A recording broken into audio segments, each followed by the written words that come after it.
Saat ini Bapak menambahkan sedikit tentang laporan ya, laba rugi dan laba ditahan atau kelompok 6 yang sudah presentasi tadi. Nah, ini ada kaitannya yang sangat erat antara akuntansi laporan laba rugi dan laba ditahan serta makalah yang selanjutnya, yaitu neraca dan catatan laporan keuangan.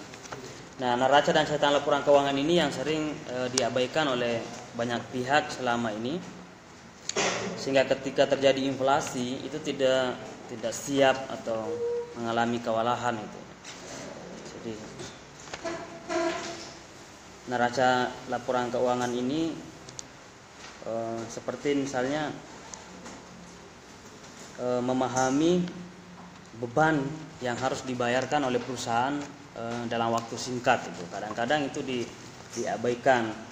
Kemudian tugas dan tanggung jawab yang lebih mendesak. Nah, biasanya lebih banyak fokusnya kepada laporan laba rugi per sahamnya itu. Nah, ini yang menjadi penting pada dua makalah ini sebab ada kesinambungan. Oke. Nah, misalnya di sini tadi ya.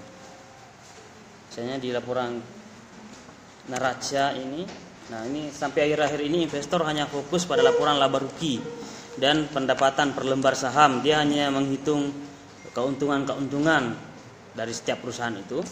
Tapi ada hal yang dilupakan, yaitu persoalan neraca. Nah, kemudian neraca hanya dipelajari sepintas, sementara laporan arus kas diabaikan. Akan tetapi peristiwa inflasi yang tinggi, banyak kredit macet. Ini yang biasanya misalnya waktu corona itu, COVID-19 itu, banyak sekali perusahaan-perusahaan yang mengalami kemacetan. Itu sesuatu yang tidak diduga sebelumnya. Ada yang banyak hal yang meyakini itu bahwa ini adalah hal yang tiba-tiba diduga. Ada yang mengatakan itu adalah suatu rekayasa global ya. Tetapi banyak perusahaan yang punya dampak besar termasuk di Indonesia.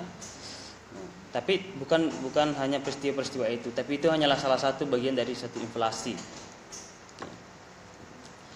Nah, kemudian pada tahun-tahun terakhir ini kita menyaksikan perekonomian kita di Indonesia juga begitu ya, mengalami satu inflasi.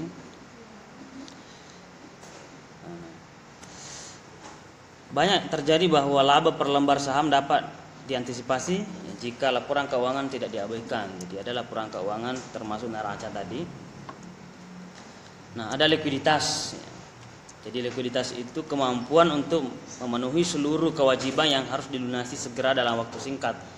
Jadi perusahaan kadang-kadang ini dilupakan ya, bagi perusahaan dia hanya menghitung keuntungan sahamnya, tetapi ada kewajiban yang mendesak yang mesti dia bayarkan dalam waktu yang sangat singkat ya, atau dalam waktu singkat. Dan kadang-kadang kalau sudah jatuh tempo dia harus melunasi itu, dia kewalahan. Kenapa kewalahan? Karena dia juga tidak memperhitungkan secara maksimal sisa berapa kira-kira aktiva atau modal perusahaan yang bersih gitu ya. Jadi beda dengan kemampuan perusahaan mungkin banyak uangnya, tetapi itu mungkin pinjaman ataukah ada kewajiban lain ke pihak lain atau ke banyak pihak. Nah, pentingnya neraca ini ya, neraca dan catatan laporan keuangan itu sudah diperhitungkan, tinggal berapa sebenarnya aset bersih yang kita miliki ya. Nah, ini yang sering diabaikan gitu. Jadi terus berutang misalnya, terus mengeluarkan banyak uang yang tidak penting, tetapi ada hal pokok yang mesti dibayarkan secara segera. Itu yang kadang dilupakan.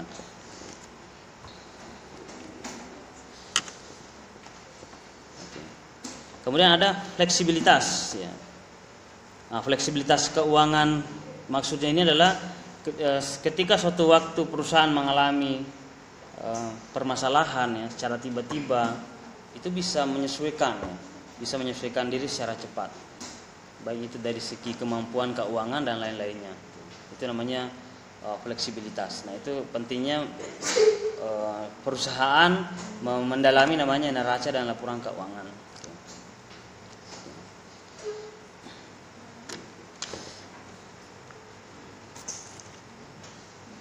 Nah, neraca ini bagian daripada laporan keuangan ya. Jadi tadi dibahas neraca, tapi mungkin masih banyak yang masih bingung dari pembahasan pemakalah. Ini tambahan saja. Neraca bagian dari laporan keuangan perusahaan yang mencatat atau menyediakan informasi, gitu ya. Ini yang membedakan dari laporan laba rugi dan laba ditahan. Gitu. Sifat dan jumlah investasi dalam sumber perusahaan. Nah, itu yang dicatat dari neraca. Bagaimana sifat dan jumlah investasi dalam sumber perusahaan.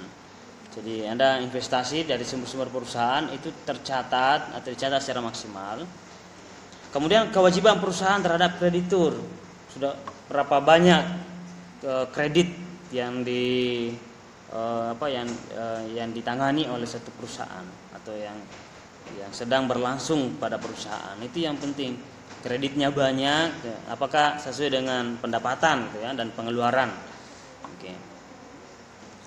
Jadi ada sifat dan jumlah investasi dalam sumber perusahaan. Nah, kewajiban kepada kreditur ini yang mesti dipahami berapa banyak. Kemudian sisa kepemilikan dalam kekayaan bersih perusahaan berapa gitu ya. Jadi setelah mengkalkulasi kira-kira pengeluarannya berapa, sekarang uang perusahaan berapa, kira-kira sisa uang bersihnya perusahaan itu berapa. Nah, itu yang perlu ditekankan dalam neraca gitu ya. Oke. Nah, coba ini ada kaitannya dengan akuntansi laporan laba rugi. Nah, ini ada laporan laba rugi merupakan laporan yang mengukur kesuksesan organisasi, perusahaan atau prodi tertentu ya. Jadi organisasi, kelembagaan, perusahaan, laporan labanya ini menjadi tolak ukur gitu. Perusahaan itu kira-kira maju atau tidak, berkembang atau tidak, layakkah kita berinvestasi di situ atau tidak gitu ya. Sekarang kan perusahaan bermunculan sangat banyak itu, tapi banyak juga yang merasa korban, merasa tertipu karena tidak mempelajari gitu kan. Tidak punya pengetahuan cukup mengenai perusahaan atau laporan laba rugi, sehingga uang yang dimilikinya itu dihabiskan untuk investasi, tapi ada yang mengatakan itu investasi bodong gitu, ada investasi yang tidak sehat gitu. Nah, itu yang banyak terjadi hari ini ketika masyarakat kita belum banyak memahami tentang akuntansi, meskipun masyarakat awam, apalagi persoalan perusahaan-perusahaan, ditambah dengan rekayasa-rekayasa perusahaan yang banyak terjadi hari ini yang meminta orang untuk banyak investasi gitu. Nah, kita harus berpikir secara kritis juga gitu ya, dan mempelajari jangan sampai uang yang kita miliki habis untuk investasi yang tidak tepat gitu ya. Nah, masyarakat dunia usaha dan investasi menggunakan laporan ini untuk menentukan kemampuan perusahaan dalam menciptakan laba, kemudian nilai investasi dan kelayakan kredit, atau kemampuan perusahaan dalam melunasi kewajiban-kewajibannya. Nah, itu keuntungannya mempelajari laporan laba rugi. Nah, kemudian ada kegunaan dan keterbatasan laporan laba rugi. Laporan laba rugi memberikan informasi kepada investor dan kreditur yang membantu mereka meramalkan. Nah, jadi laporan laba rugi ini membantu para kreditur untuk meramalkan perusahaan itu. Jadi bukan dukung, tapi kreditur itu bisa meramal suatu perusahaan itu bisa jatuh sekian tahun ke depan atau bisa bangkit sekian tahun ke depan dengan mempelajari keuntungan atau laba rugi perusahaan itu. Nah, itu ada ilmunya ya tentang mempelajari tentang laporan keuangan laba rugi. Perhitungan laba rugi membantu pemakaian laporan keuangan meramalkan arus kas masa depan dalam beberapa cara. Pertama, investor dan kreditur dapat menggunakan informasi pada perhitungan laba rugi untuk mengevaluasi prestasi masa lalu perusahaan. Jadi prestasi masa lalu perusahaan itu bisa menjadi tolak ukur untuk masa depan. Ya, meskipun itu tidak sepenuhnya penting atau benar, tetapi itu adalah bagian untuk menganalisis masa depan. Sama saja seorang untuk menerawang masa depannya seseorang bisa dilihat dari masa lalunya, itu kan, begitu. Kira-kira begitu. Tapi tidak semua masa lalu seseorang yang buruk misalnya itu berakhir buruk, belum tentu.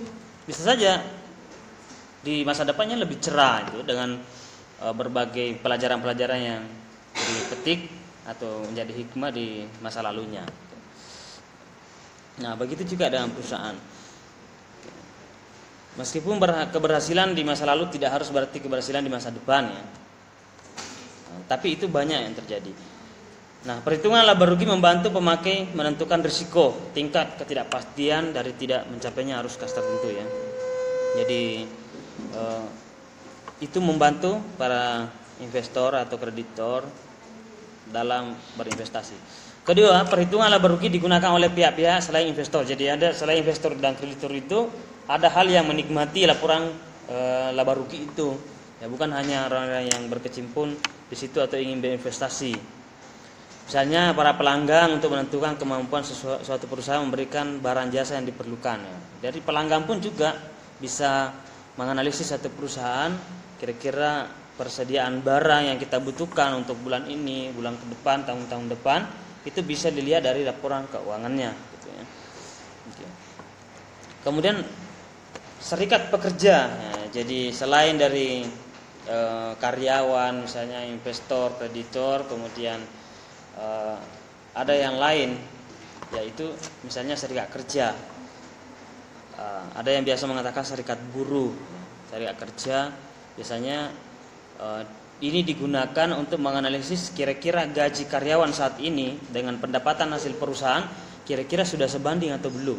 Itu yang dipelajari oleh serikat pekerja.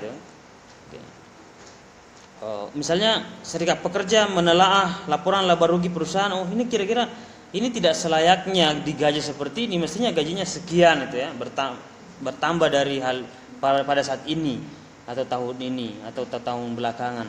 Nah, itu hasil dari laporan keuangan. Jadi ada kegunaan dari berbagai pihak, termasuk yang menangani serikat pekerja. Nah, supaya bagi pemerintah juga punya keuntungan dari laporan keuangan perusahaan, supaya pemerintah menentukan kira-kira selayaknya seberapa banyak yang mesti menjadi pajak perusahaan itu ya. Apakah terlalu banyak selama ini ataukah terlalu sedikit. Nah, itu pentingnya yang dipelajari ya. Nah, nanti itu kan di bagian akhir pembahasan ini ada namanya rekayasa laporan keuangan gitu ya. Ada rekayasa itu mungkin untuk menghindari pajak, dan itu terjadi di negeri kita pada saat ini. Banyak sekali perusahaan-perusahaan besar dia merekayasa sesuatu laporan keuangan dan macam-macamnya supaya tidak terlalu banyak pajaknya gitu ya. Nah, supaya bayar pajaknya hanya sedikit. Nah, itu yang tidak sehat ya. Maka aturan dan undang-undang kita mesti ditegakkan ya tentang perusahaan-perusahaan seperti ini. Dan oke, itu pentingnya bagi pemerintah memahami setiap perusahaan tentang laporan keuangannya supaya dia menindaklanjuti ketika pembayaran pajak tidak sesuai dengan penghasilan yang didapatkan perusahaan. Oke.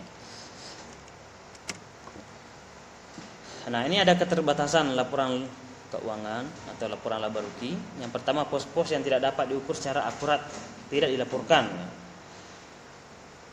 Nah, contoh pada saat terjadi perubahan nilai, keuntungan dan kerugian yang belum terrealisasi atas sekuritas investasi tertentu. Ya, maksudnya sekuritas yang tersedia untuk dijual tidak dicatat dalam laporan laba rugi, mengingat adanya ketidakpastian mengenai realisasi atau perubahan nilai tersebut sampai sekuritas itu dijual. Contoh misalnya ketika ini semakin banyak perusahaan besar seperti misalnya Coca-Cola, ya Coca-Cola itu berkembang dari awalnya ada yang mengatakan itu di Kolombia ya, atau di Amerika terus berkembang, atau minuman yang bersoda lainnya, atau Microsoft yang mengalami kenaikan nilai akibat pengakuan citra merek. Jadi ada merek tertentu yang diakui masyarakat, citranya naik, kemudian hasil penjualannya juga meningkat. Ataukah pelayanannya yang bagus. Hal ini tidak bisa dilaporkan secara maksimal sebab belum ada cara untuk melaporkan itu kira-kira laporan keuntungannya bagaimana. Cuma dia bisa memahami bahwa semakin bagus citra perusahaan atau merek-merek tertentu, maka itu bisa menaikkan satu produk ya, atau menaikkan penjualan. Nah, ini tidak dilaporkan bahwa seberapa banyak yang laku akibat ini, karena ini persoalan nilainya. Ini tadi nilai keuntungan dan kerugian yang belum terrealisasi. Oke. Nah, kemudian bagian ketiga, bentuk laporan laba rugi. Laporan laba rugi dapat disusun dalam dua bentuk. Yang pertama ada bentuk bertahap. Ada multiple step itu. Adanya laporan laba rugi di mana dilakukan beberapa pengelompokan terhadap pendapatan dan biaya-biaya yang disusun. Nah, misalnya begini. Yang pertama cara menyusunnya. Pertama laba bruto. Ya, laba bruto itu hasil penjualan dikurangi harga pokok penjualan. Contoh misalnya perusahaan motor ya. Penjual motor misalnya satu unitnya 20 juta. Kemudian setelah di total biaya produksinya 10 juta. Jadi misalnya motor Honda ya, atau motor Yamaha dengan merek tertentu dijual dari perusahaan 20 juta. Tetapi setelah perusahaan menganalisa ternyata proses pembuatannya itu membutuhkan uang 10 juta gitu ya. Jadi 20 juta penjualan dikurangi 10 juta dari produksi. Maka laba bruto artinya 10 juta ya.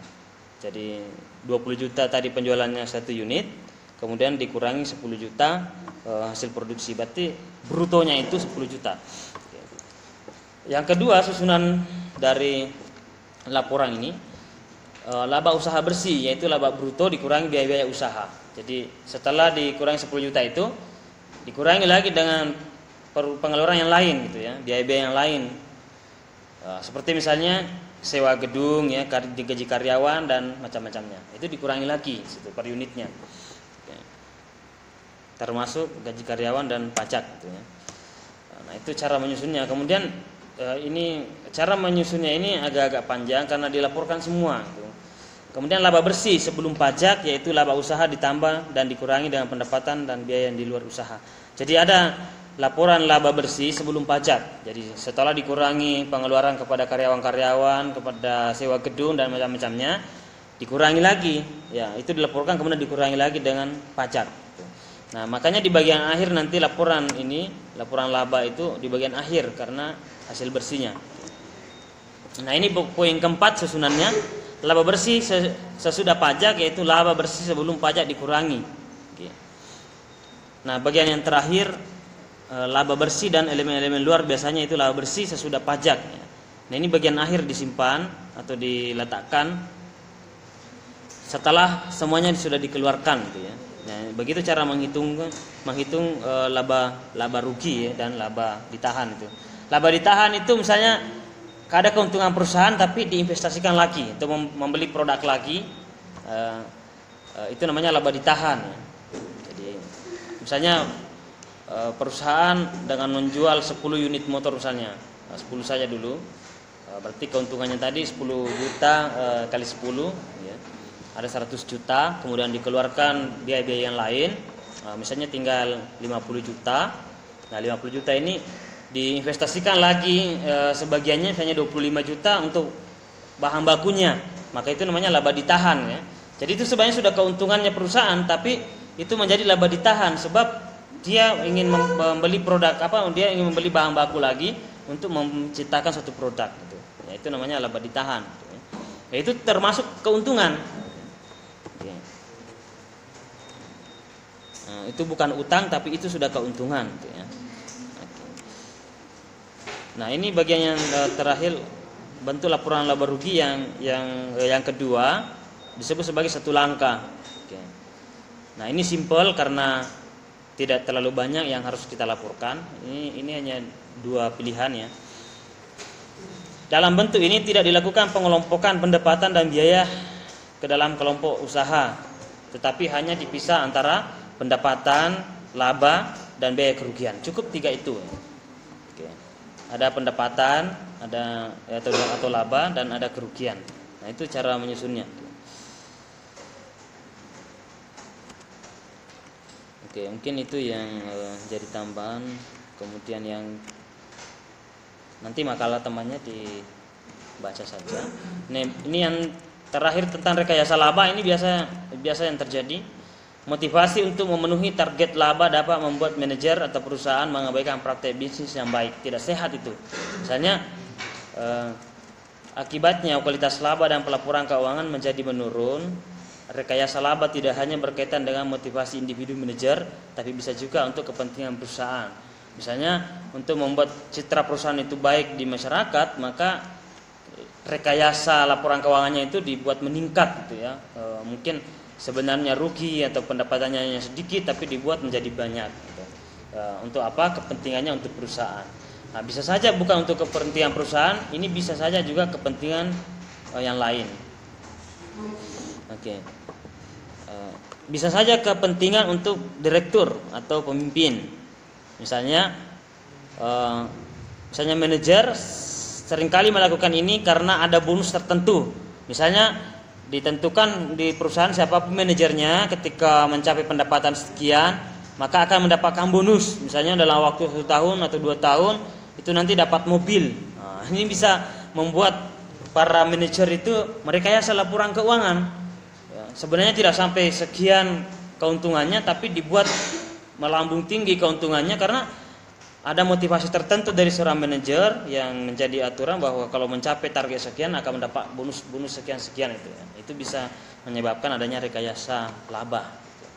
Dan itu banyak yang terjadi di perusahaan-perusahaan.